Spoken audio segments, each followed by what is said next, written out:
శాంతి. భగవంతును అనేవారు ఎంతమంది? భగవంతుడు ఒక్కరే.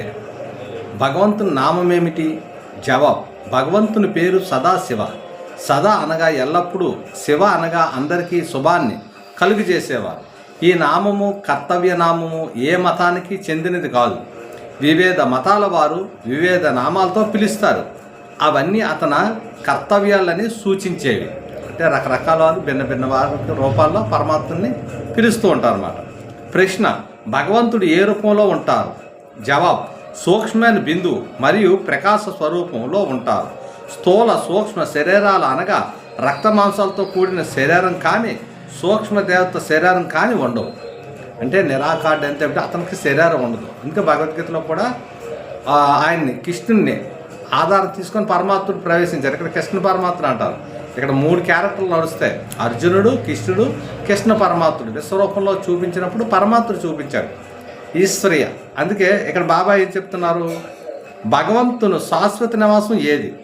సూర్యచంద్ర నక్షత్ర మండలపైన విజ్ఞాన సాధనాలకు ప్రయాణం చేయలేనంత దూరంలో, ఋషులు మునులు ఊహించలేనంత దూరంలో బంగారు వర్ణం గల ప్రకాశవంతమైన ప్రదేశము ఆయన పరంధాంలో భగవంతుడు ఉంటారు. అందుకే ఓ పరంధామా, ఓ పరమాత్మ, ఓ పరంధాం వాసి ఎక్కడున్నావయ్యా అని మనం అంటూ ఉంటాం. ఎందుకంటే ఈ స్థూల నేత్రాలు కనబడ్డం అది మనసుకి టచింగ్ అవుతుంది. అది మనసుకి టచింగ్ చేసినప్పుడు అది బాగా మన రాజ్యోగ శిక్షణలో వెళ్తేటప్పుడు ఏటవుతుందంటే అప్పుడు ఆ అనుభూతులు కలుగుతాయి అన్నమాట. ప్రతిదీ కలుగుతాయి అన్నమాట. అందుకు ఇప్పుడు తండ్రి ఎక్కడ ఉన్నాడు? పరంధాంలో ఉన్నారు. అచ్చా, భగవంతుని కర్తవ్యం ఏమిటి? ఆయన కర్తవ్యం ఏమిటి అని అడుగుతున్నారు. ధర్మస్థాపన చేయుటకు శివభగవానుడు తన శాశ్వత నివాస స్థానమైన పరంధాం నుండి ఈ భూమి మీద అవతరించారు. ఏం చేశారు? అవతరించారు. అందరూ జన్మించారు, కానీ పరమాత్ముడు ఒక్కరే అవతరించడం వేరు, జన్మించడం వేరు. ఉన్నపాటుండి ఎలా ఊడిపడ్డా బాబు, ఎలా అవతరించారట. అందుకే మన అవతారమూర్తులు అంటాం అందరినీ. జన్మించడం వేరు, అవతారం వేరు.